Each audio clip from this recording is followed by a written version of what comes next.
aqui uns resistentes. Boa tarde a todos. Cumprimentar o Sr. Presidente da Câmara Municipal de Oeiras, Dr. Isaltino Moraes. Obrigada pelas suas sugestões, desde já. Na sua pessoa, felicitar todos os responsáveis pela organização do segundo Fórum de Mobilidade e Transportes. Acho que não preciso, mas preciso, é isso. Câmara Municipal de Oeiras, em primeira instância, a revista Eurotransportes e o E-Mobilidade Mais, bem como a Parque Estejo. E saudar todos os participantes que estiveram deste lado e desse lado ao longo destes dia e meio, 2 dias de trabalho, para discutir e analisar temas tão relevantes para a mobilidade e transportes e que me são tão próximos. Bom, caros participantes, começaria por agradecer mais uma vez o convite e a honra que é de estar aqui, que aceitei prontamente e faço com redobrado entusiasmo pela circunstância de estar associado a um tema tão relevante, embora muito gasto, mas falar de política pública sem falar de sustentabilidade hoje não é possível. É um tema que é dorsal a qualquer política que os governos queiram implementar. Então, na sustentabilidade temos as 3 grandes dimensões, a ambiental, a social e a governance, portanto, debaixo do chavão, a um chavão acrescentamos outros chavões, o ESG, e na componente ambiental e energética sabemos que estamos na década mais desafiante, para o bem e para o mal, e mesmo assim, Sr. Presidente, que temos para dar cumprimento e fazer um alinhamento de políticas públicas a vários níveis, desde o planeamento do território, desde a política energética, ambiental, transportes, infraestruturas. É o momento de nos articularmos, porque temos um desígnio comum que é alcançar, em termos de cidadão europeus que somos e de país que pertence à comunidade europeia, a primeira sociedade em que queremos ter uma neutralidade carbónica em 2050. Até lá temos desafios intermédios, desde logo em 2030 e 2035, com o Pacto Ecológico Europeu por um lado, a Lei de Bases do Clima por outro, que traz e acresce exigências adicionais a este setor que todos nós trabalhamos de coração, a mobilidade e os transportes. Temos que reduzir as emissões em 40%, penso que isso aqui também já foi dito, até 2030. Temos que ter no nosso consumo energético final 20% a 23% de cota de energias renováveis e a partir de 2035 vão ser proibidas as vendas de veículos ligeiros movidos a diesel ou gasolina. Agora, para enquadrarmos tudo isto melhor, uma breve panorâmica onde estamos, apesar de todos estarmos alguns cansados até da terminologia utilizada, outros de ser um chavão. Contudo, o certo é que, ao olharmos a evolução da cota modal do transporte individual de 2011 para 2021, passamos de 62% para 66%, ou seja, as viagens em transporte individual aumentaram, as viagens em transporte público nesta década diminuíram de 17% para 14%. Estamos com uma taxa de motorização que passou de 447 veículos ligeiros por 100 mil habitantes para 556 veículos ligeiros por 100 mil habitantes e uma idade média de frota acima dos 12 anos. Obviamente que este retrato se traduz, como não podia deixar de ser, em elevados custos externos, em externalidades negativas e que, de acordo com o último estudo da Comissão Europeia, a utilização do transporte individual por um passageiro no percurso de 1 km é 4 vezes superior a essa mesma viagem feita na ferrovia ou 3 vezes superior se ela fosse feita em modo autocarro. Nas mercadorias a realidade não é muito diferente, estamos a falar de uma relação 3 vezes superior do caminhão por quilómetro percorrido, e a unidade é a tonelada quilómetro transportada, obviamente, em que ele é 3 vezes superior a que esse mesmo transporte seja feito por modo ferroviário. Penso que os que me conhecem, e parece que são muitos aqui na sala, sabem bem o quanto cara esta matéria me é, pelo menos há 25 anos. Esta realidade obriga a uma política pública de descarbonização que tem que ser continuada e reforçada, não há volta a dar. Uma mobilidade que tem abraços e em simultâneo as 3 transições que estamos a viver, a ambiental, a energética e a digital, e que tem que responder sem hesitar para tornar Portugal mais verde e mais sustentável, obviamente. Como o vamos fazer? Em primeira instância, com o envolvimento de todos. E este evento é disso um bom exemplo. Todas as partes interessadas estiveram aqui a prestar o seu testemunho e é da análise da discussão desta multidisciplinariedade de saberes e de entidades que vamos construir a nossa mobilidade verde, que se quer segura, ou seja, que tem tendencialmente zero acidentes. É para isso que estamos a investir muito e é esse o target que queremos alcançar: zero acidentes, segura para passageiros, mercadorias, safety and security, cibersegurança também. Tudo isto tem que estar alinhado. Temos que ter uma mobilidade verde, para além de segura, ela tem que ser enlaçada, e enlaçada aqui, as palavras-chave são a intermodalidade e a multimodalidade, quer em passageiros, quer em mercadorias. Temos que ter uma mobilidade que, para além de segura, enlaçada, seja também inteligente, ou seja, conectada de operadores, de operadores com clientes, consumidores, que usam o Mobility as a Service, que já existe e está difícil de entrar no nosso sistema. Tem que ser uma mobilidade, para ser inteligente, tem que ser operável, interoperável, digital, que recorra a dados e a informação com ferramentas analíticas inteligentes, como é o Big Data ou a inteligência artificial, por exemplo. Tudo isto acontecendo, estamos claramente a falar de uma mobilidade sustentável que está alinhada com os objetivos nacionais e internacionais de descarbonização e das dimensões do ESG, que comecei por vos falar. Uma mobilidade verde que traz, para além destas 4 dimensões, uma coesão. Uma mobilidade que não pode deixar ninguém para trás, uma mobilidade que chega às zonas de baixa procura, uma mobilidade que é uma mobilidade para todos. Só assim poderemos alterar a realidade factual com que iniciei esta minha intervenção, com uma transformação inteligente para uma efetiva transferência modal, quer no segmento de passageiros, quer no segmento de mercadorias, para os modos de transporte energeticamente mais eficientes e ambiental e socialmente mais sustentáveis.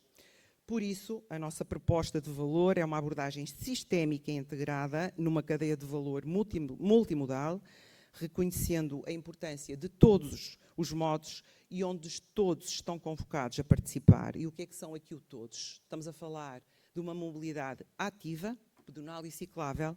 Estamos a falar, nesta cadeia multimodal, esta cadeia de valor, todos estão convocados, e o todos, mobilidade ativa, mobilidade partilhada, mobilidade flexível, a pedido, o táxi, o TVDE, o transporte público rodoviário e ferroviário, os transportes fluviais e também o transporte individual descarbonizado, o elétrico e o autónomo, quando estiver maduro.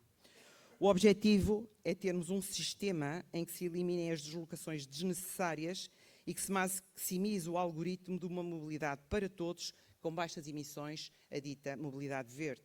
Estamos a trabalhar também numa das medidas para nós mais importantes do programa de governo, que é para a mobilidade, que visa acelerar os planos de desenvolvimento urbano sustentável e que vem de encontro a esta ligação do que hoje parece estar solto e avulso. É necessário criar aqui um conjunto de requisitos que permitam a elaboração desses planos de forma sistémica, de acordo com as realidades do terreno, mas num alinhamento de coesão de Portugal, de norte a sul. Como é do conhecimento, estes planos têm que estar para as áreas metropolitanas e para cerca de 11 cidades nacionais, pronto até 2027. Em paralelo, estamos a construir uma rede de transportes públicos, toda ela assente na mobilidade elétrica, ou fundamentalmente elétrico. Estamos em velocidade cruzeiro nesta fase. Estão em curso as obras de expansão do Metro Lisboa, do Metro do Porto, que inclui linhas BRT, inclusivamente, a entrada em operação do sistema do Metro de Mondego e o projeto BRT de Braga também. Estão a começar a chegar os 10 navios elétricos para fazer o serviço na Transtejo Soflusa, que vai claramente fazer uma melhor oferta, uma melhor experiência da viagem aos nossos clientes com baixas emissões. O modo ferroviário é outro grande desafio na década que se avizinha. Tem, diria eu, um dos maiores desafios da sua história recente. A liberalização do mercado está aqui, chegou. A entrada de novos operadores vai ser uma realidade. Estamos apostados em desenvolver uma CP que tem que ser altamente competente para poder concorrer nesse mercado, para poder entrar em mercados internacionais, nomeadamente o de Espanha, e ir de forma muito clara ao mercado da alta velocidade. Sabem também que está em processo de aquisição o equipamento, novas unidades de material circulante. Ao nível de redes de transporte público, penso que é do conhecimento também, está aberto o aviso para a aquisição de autocarros elétricos num valor de 90 milhões de euros. Assim como já foi lançado o aviso para viaturas elétricas para o transporte do táxi. Portanto, estamos a trabalhar também nas concessões do setor da mobilidade e transportes. Estão várias a terminar o seu prazo. Cumpriremos com todos os compromissos inerentes aos contratos em vigor, sendo que iremos proceder ao lançamento de novos concursos que garantam a concorrência no e pelo mercado, acautelando o melhor interesse do consumidor, do investidor, do contribuinte e do Estado.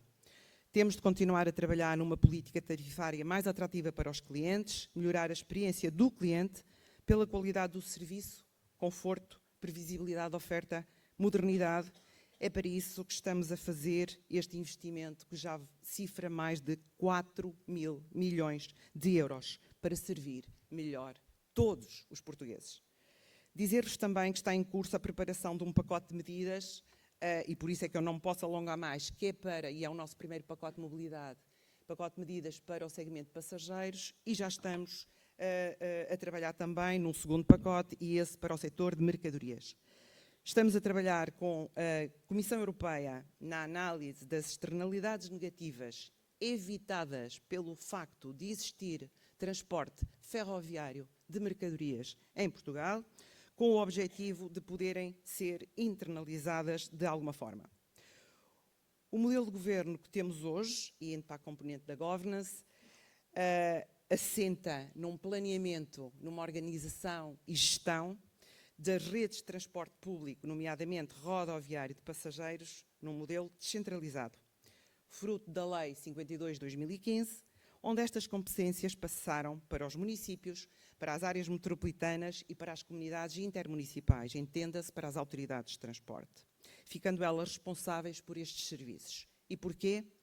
Porque estas são as entidades certas, porque estas são as entidades, as autoridades de transporte, quem está mais próximo dos cidadãos e, por isso, as que estão em melhores condições para saber quais são as reais necessidades das pessoas dos seus municípios, das necessidades de mobilidade que cada um tem e como servir melhor a menos custo.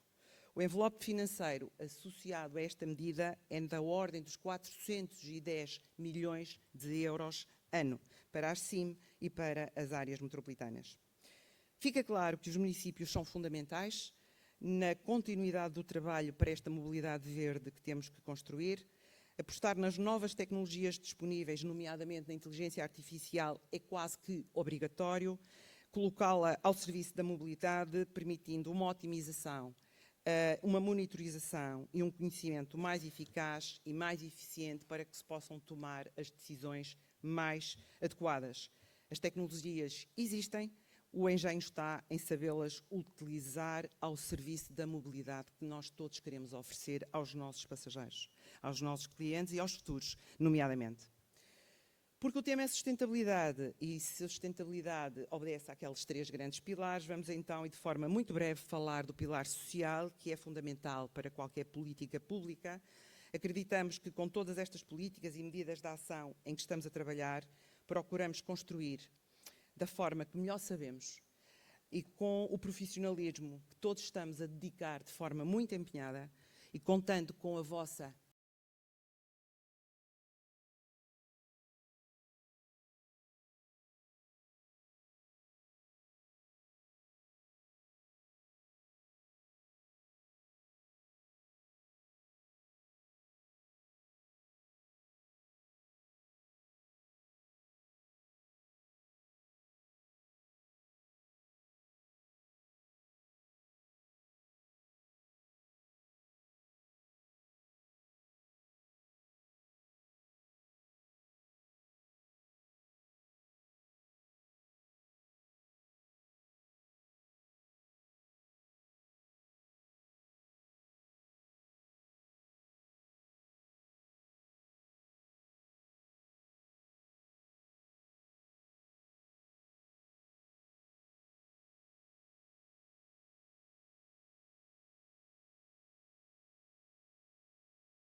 ainda há aqui uns resistentes. Boa tarde a todos.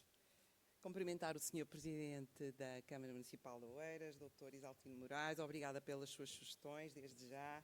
Na sua pessoa, felicitar todos os responsáveis pela organização do segundo Fórum de Mobilidade e Transportes. Acho que não preciso, mas preciso, é isso.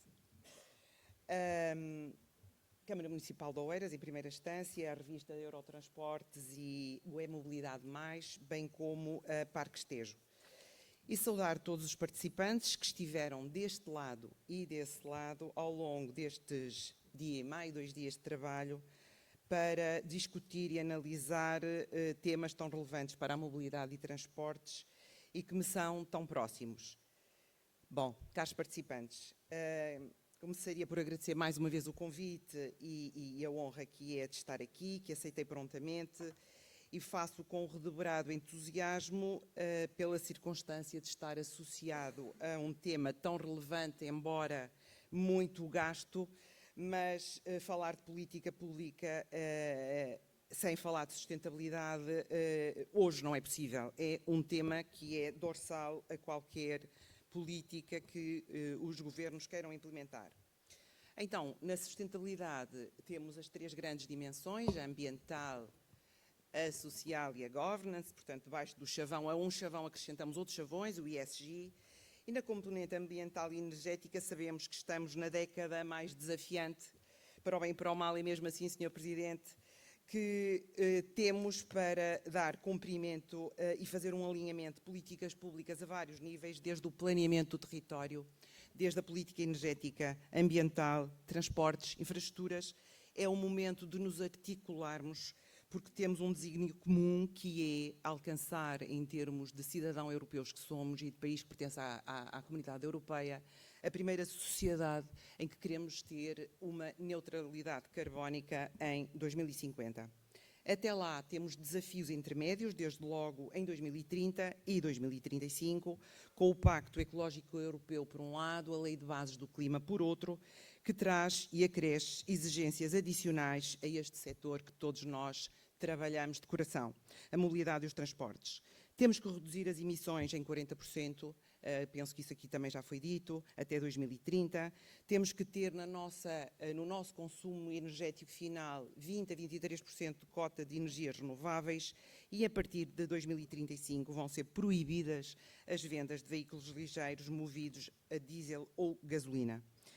Agora, para enquadrarmos tudo isto melhor, uma breve panorâmica onde estamos, apesar de todos estarmos alguns cansados até da terminologia utilizada, outros de ser um chavão. Contudo, o certo é que, ao olharmos a evolução da cota modal do transporte individual de 2011 para 2021, passamos de 62% para 66%, ou seja, as viagens em transporte individual aumentaram, as viagens em transporte público nesta década diminuíram de 17% para 14%. Estamos com uma taxa de motorização que passou de 447 veículos ligeiros por 100 mil habitantes para 556 veículos ligeiros por 100 mil habitantes e uma idade média de frota acima dos 12 anos. Obviamente que este retrato se traduz, como não podia deixar de ser, em elevados custos externos, em externalidades negativas e que, de acordo com o último estudo da Comissão Europeia, a utilização do transporte individual por um passageiro no percurso de 1 km é 4 vezes superior a essa mesma viagem feita na ferrovia ou 3 vezes superior se ela fosse feita em modo autocarro. Nas mercadorias a realidade não é muito diferente, estamos a falar de uma relação 3 vezes superior do caminhão por quilómetro percorrido, e a unidade é a tonelada quilómetro transportada, obviamente, em que ele é 3 vezes superior a que esse mesmo transporte seja feito por modo ferroviário. Penso que os que me conhecem, e parece que são muitos aqui na sala, sabem bem o quanto cara esta matéria me é, pelo menos há 25 anos. Esta realidade obriga a uma política pública de descarbonização que tem que ser continuada e reforçada, não há volta a dar. Uma mobilidade que tem abraços e em simultâneo as 3 transições que estamos a viver, a ambiental, a energética e a digital, e que tem que responder sem hesitar para tornar Portugal mais verde e mais sustentável, obviamente. Como o vamos fazer? Em primeira instância, com o envolvimento de todos. E este evento é disso um bom exemplo. Todas as partes interessadas estiveram aqui a prestar o seu testemunho e é da análise da discussão desta multidisciplinariedade de saberes e de entidades que vamos construir a nossa mobilidade verde, que se quer segura, ou seja, que tem tendencialmente zero acidentes. É para isso que estamos a investir muito e é esse o target que queremos alcançar: zero acidentes, segura para passageiros, mercadorias, safety and security, cibersegurança também. Tudo isto tem que estar alinhado. Temos que ter uma mobilidade verde, para além de segura, ela tem que ser enlaçada, e enlaçada aqui, as palavras-chave são a intermodalidade e a multimodalidade, quer em passageiros, quer em mercadorias. Temos que ter uma mobilidade que, para além de segura, enlaçada, seja também inteligente, ou seja, conectada de operadores, de operadores com clientes, consumidores, que usam o Mobility as a Service, que já existe e está difícil de entrar no nosso sistema. Tem que ser uma mobilidade, para ser inteligente, tem que ser operável, interoperável, digital, que recorra a dados e a informação com ferramentas analíticas inteligentes, como é o Big Data ou a inteligência artificial, por exemplo. Tudo isto acontecendo, estamos claramente a falar de uma mobilidade sustentável que está alinhada com os objetivos nacionais e internacionais de descarbonização e das dimensões do ESG, que comecei por vos falar. Uma mobilidade verde que traz, para além destas 4 dimensões, uma coesão. Uma mobilidade que não pode deixar ninguém para trás, uma mobilidade que chega às zonas de baixa procura, uma mobilidade que é uma mobilidade para todos. Só assim poderemos alterar a realidade factual com que iniciei esta minha intervenção, com uma transformação inteligente para uma efetiva transferência modal, quer no segmento de passageiros, quer no segmento de mercadorias, para os modos de transporte energeticamente mais eficientes e ambiental e socialmente mais sustentáveis. Por isso, a nossa proposta de valor é uma abordagem sistémica e integrada numa cadeia de valor multimodal, reconhecendo a importância de todos os modos e onde todos estão convocados a participar. E o que é que são aqui o todos? Estamos a falar de uma mobilidade ativa, pedonal e ciclável. Estamos a falar, nesta cadeia multimodal, esta cadeia de valor, todos estão convocados, e o todos, mobilidade ativa, mobilidade partilhada, mobilidade flexível, a pedido, o táxi, o TVDE, o transporte público rodoviário e ferroviário, os transportes fluviais e também o transporte individual descarbonizado, o elétrico e o autónomo, quando estiver maduro. O objetivo é termos um sistema em que se eliminem as deslocações desnecessárias e que se maximize o algoritmo de uma mobilidade para todos, com baixas emissões, a dita mobilidade verde. Estamos a trabalhar também numa das medidas para nós mais importantes do programa de governo, que é para a mobilidade, que visa acelerar os planos de desenvolvimento urbano sustentável e que vem de encontro a esta ligação do que hoje parece estar solto e avulso. É necessário criar aqui um conjunto de requisitos que permitam a elaboração desses planos de forma sistémica, de acordo com as realidades do terreno, mas num alinhamento de coesão de Portugal, de norte a sul. Como é do conhecimento, estes planos têm que estar para as áreas metropolitanas e para cerca de 11 cidades nacionais, pronto até 2027.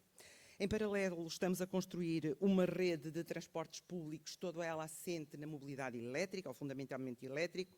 Estamos em velocidade de cruzeiro nesta fase. Estão em curso as obras de expansão do Metro de Lisboa, do Metro do Porto, que inclui linhas BRT, inclusivamente, a entrada em operação do sistema do Metro de Mondego e o projeto BRT de Braga também. Estão a começar a chegar os 10 navios elétricos para fazer o serviço na Transtejo Soflusa, que vai claramente fazer uma melhor oferta, uma melhor experiência da viagem aos nossos clientes com baixas emissões. O modo ferroviário é outro grande desafio na década que se avizinha. Tem, diria eu, um dos maiores desafios da sua história recente. A liberalização do mercado está aqui, chegou. A entrada de novos operadores vai ser uma realidade. Estamos apostados em desenvolver uma CP que tem que ser altamente competente para poder concorrer nesse mercado, para poder entrar em mercados internacionais, nomeadamente o de Espanha, e ir de forma muito clara ao mercado da alta velocidade. Sabem também que está em processo de aquisição o equipamento, novas unidades de material circulante. Ao nível de redes de transporte público, penso que é do conhecimento também, está aberto o aviso para a aquisição de autocarros elétricos num valor de 90 milhões de euros. Assim como já foi lançado o aviso para viaturas elétricas para o transporte do táxi. Portanto, estamos a trabalhar também nas concessões do setor da mobilidade e transportes. Estão várias a terminar o seu prazo. Cumpriremos com todos os compromissos inerentes aos contratos em vigor, sendo que iremos proceder ao lançamento de novos concursos que garantam a concorrência no e pelo mercado, acautelando o melhor interesse do consumidor, do investidor, do contribuinte e do Estado. Temos de continuar a trabalhar numa política tarifária mais atrativa para os clientes, melhorar a experiência do cliente pela qualidade do serviço, conforto, previsibilidade da oferta, modernidade. É para isso que estamos a fazer este investimento que já cifra mais de 4 mil milhões de euros para servir melhor todos os portugueses. Dizer-vos também que está em curso a preparação de um pacote de medidas e por isso é que eu não me posso alongar mais, que é para, e é o nosso primeiro pacote de mobilidade, pacote de medidas para o segmento de passageiros, e já estamos a trabalhar também num segundo pacote, e esse para o setor de mercadorias.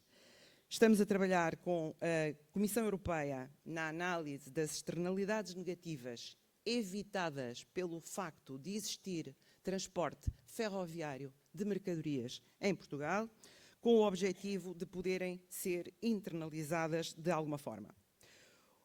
O modelo de governo que temos hoje, e indo para a componente da governance, assenta num planeamento, numa organização e gestão das redes de transporte público, nomeadamente rodoviário de passageiros, num modelo descentralizado, fruto da Lei 52/2015, onde estas competências passaram para os municípios, para as áreas metropolitanas e para as comunidades intermunicipais, entenda-se para as autoridades de transporte, ficando elas responsáveis por estes serviços. E porquê? Porque estas são as entidades certas, porque estas são as entidades, as autoridades de transporte, quem está mais próximo dos cidadãos e, por isso, as que estão em melhores condições para saber quais são as reais necessidades das pessoas dos seus municípios, das necessidades de mobilidade que cada um tem e como servir melhor a menos custo. O envelope financeiro associado a esta medida é da ordem dos 410 milhões de euros ano para a SIM e para as áreas metropolitanas. Fica claro que os municípios são fundamentais na continuidade do trabalho para esta mobilidade verde que temos que construir. Apostar nas novas tecnologias disponíveis, nomeadamente na inteligência artificial, é quase que obrigatório. Colocá-la ao serviço da mobilidade, permitindo uma otimização, uma monitorização e um conhecimento mais eficaz e mais eficiente para que se possam tomar as decisões mais adequadas. As tecnologias existem, o engenho está em sabê-las utilizar ao serviço da mobilidade que nós todos queremos oferecer aos nossos passageiros, aos nossos clientes e aos futuros, nomeadamente. Porque o tema é sustentabilidade, e se a sustentabilidade obedece àqueles 3 grandes pilares, vamos então, e de forma muito breve, falar do pilar social, que é fundamental para qualquer política pública. Acreditamos que com todas estas políticas e medidas de ação em que estamos a trabalhar, procuramos construir da forma que melhor sabemos e com o profissionalismo que todos estamos a dedicar de forma muito empenhada e contando com a vossa poderosa ajuda, um país mais justo, mais solidário, que combate as desigualdades sociais e territoriais e que aporta maior valor à qualidade de vida das famílias. É para isso que nós estamos a trabalhar todos os dias na minha Secretaria de Estado, no meu Ministério, no nosso Governo. Um país onde o sistema de mobilidade aproxima os cidadãos, porque queremos fazer uma mobilidade inclusiva, que não deixa ninguém para trás e que combate a exclusão de pobreza de mobilidade. Termino, e por já vai longo, minhas senhoras e meus senhores, caros congressistas, reiterando que para a concretização da política pública que temos de executar é fundamental um diálogo permanente, uma articulação permanente entre todas as entidades envolvidas, administração central, administração local, empresas, associações, clientes, cidadãos. É o Fórum da Mobilidade e Transportes 2024 um excelente exemplo de uma boa prática do que é promover esse diálogo, seja ele a favor ou contra. Venham todas as ideias de forma livre e não há ditadura de pensamento, cada um é livre de dizer o que entende, no respeito pelo outro, mas manifestar a sua opinião, e obrigada a todos os que o fazem com sinceridade a bem de Portugal. É deste trabalho conjunto que se encontrarão as soluções que vão trazer bem-estar aos portugueses por via de uma mobilidade verde, uma mobilidade que responde aos desafios da descarbonização, sem esquecer as pessoas e as suas reais necessidades para manter a sua qualidade de vida e de bem-estar. Da nossa parte, do lado do 24º Governo Constitucional, contar com toda a dedicação, podem fazê-lo, com todo o nosso esforço, determinação e absolutamente